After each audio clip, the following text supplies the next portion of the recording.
Right. So the question is, where do you go when you die?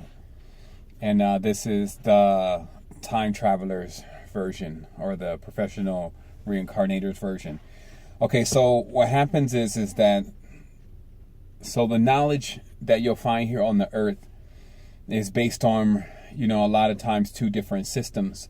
So I have to give you the explanation of both systems. So the first is that obviously when you die, I would say we should change that question to what happens when you leave Earth. And what happens when you leave Earth, meaning you come out of this body, is the governors, which are on the body, which are symbolic to the pentagram, or also known as the spell, that is the illusion, which has people seeing you in a way that you're not really, and has you also acting in a way that you're really not. And so when all that comes off, you're now in the field, which they would call the unified field. So what happens at this point is all of what you've been doing your entire segment of this life before your last memory wipe will all be visible to you as a sound, a vibration, and a geometric structure. So it's like a panoramic view of all of what occurred. But most importantly, what sticks out, though, is the spikes. And the spikes are things that have happened to you in life that you could even recall now and you seem to not remember. Even sometimes awkward or almost meaningless moments when somebody may have said something or did something. There's a way that it impacted you that allows you to keep that memory, and that memory or energetic signature is stronger than the others. So it doesn't fade out like some of the other lesser memories. So then what occurs is as you're viewing this, because it belongs to you, it's your timeline, it's your loop, if you may, you can then decide to go into places where you feel like you should have made a change, or you should have made a different decision. And how this works out on this realm, because this is a slower realm, is that all of a sudden you become more aware or more present, at least for that moment, and then you have this experience that you think is like a deja vu. And what this is the signification of the remembrance that, hey, I was here before. There's something about this decision or something that I'm about to do that's very significant. So I need to, pay careful attention. Of course, a lot of people don't know what deja vu actually means and what it's about. So they don't even know what to go into next when that occurs. But what you should do is you should just, also with ringing in the ear, you should just listen and tune into the frequency and really see if you can get what's happening, but not use English in a tense, like try to read it from your intuition. And so what happens also is because what was figured out a while ago is that there are several frequencies above this one, and there are other intelligent life forms that are living on those frequencies. In fact, vast intelligences, and there's no actual physicality in those frequencies. So what happens is that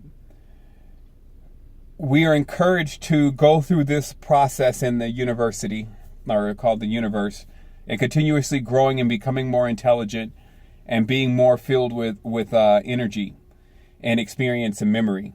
So what happens is with the vast intelligences, that's when you move from this level into the next level. And what you're actually doing is you're kind of merging, because there ends up becoming more like a all-pervading consciousness in those fields.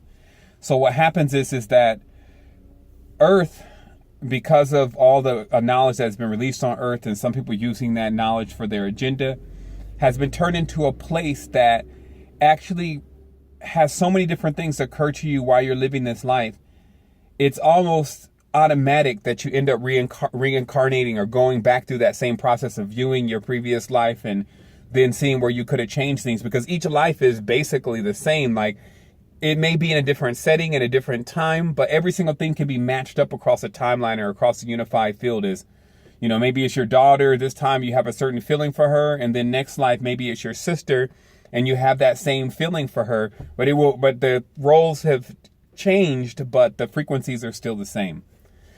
So going on with this, so what occurs is that if a person has this binding, then that's like they've kind of wrapped themselves with frequency around these memories, then they have a hard time when leaving the body, just going into the next stage of their intelligence so they can begin to expand their senses. What they generally do is they come back into the car which is the flesh, the world of flesh. And it's also a vehicle or a vessel or a receptacle. And they come back there and they attempt to live that life over again. And so, of course, all the things that happen from maybe some abuse or, maybe someone you hurt, and all these different pitfalls that are here on earth are really also designed in many cases to keep you just in this system of not letting go.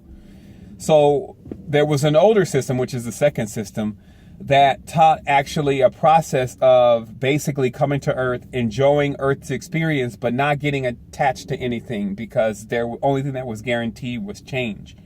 And that you would go through these experiences and you would basically learn to love, live, and let be.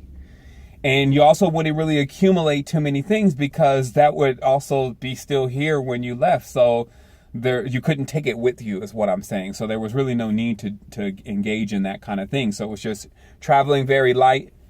There was instructors already that were teaching people this, and a lot of it kind of turned into how to get into the higher frequencies and how to live in the state of happiness, etc. Obviously, that became corrupted, that system in itself, and it became like a version of where you were supposed to not do anything or be in a cave and basically suffer your whole life, so that way you wouldn't want to come back here. But I think what that caused for many people, or many of those monks that actually did that, was them to actually incarnate into the Western world. Because there was still such a desire once they left out of the body and they seen what it really was about and how Earth was really about experience and memories and growth, that they realized they needed to come back in and have those experiences, have those memories, and have those growth.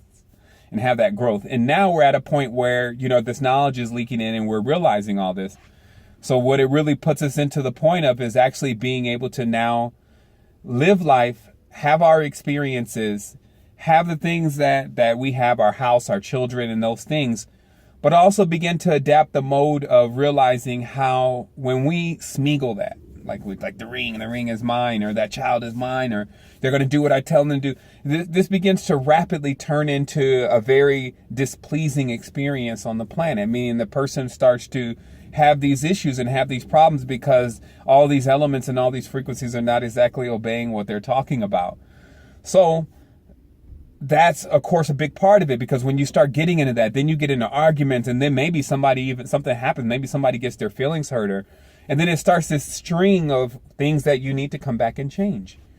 So if people want to know what happens when you die, it can happen even now. It can happen while you're asleep. Death is just a transition into the next phase.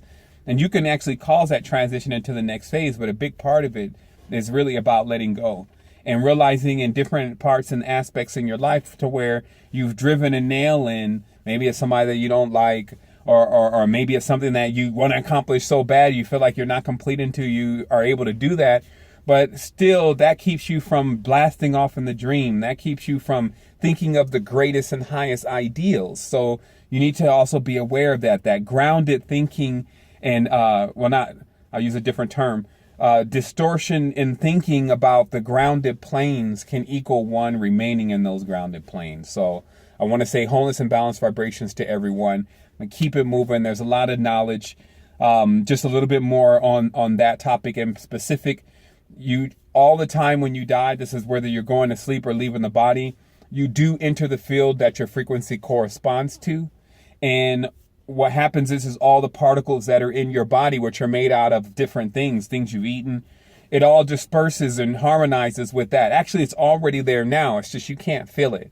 So a big part of this is about us getting into a state of consciousness to where we can be fully alive and aware in this reality that we're living in. So talk to you soon.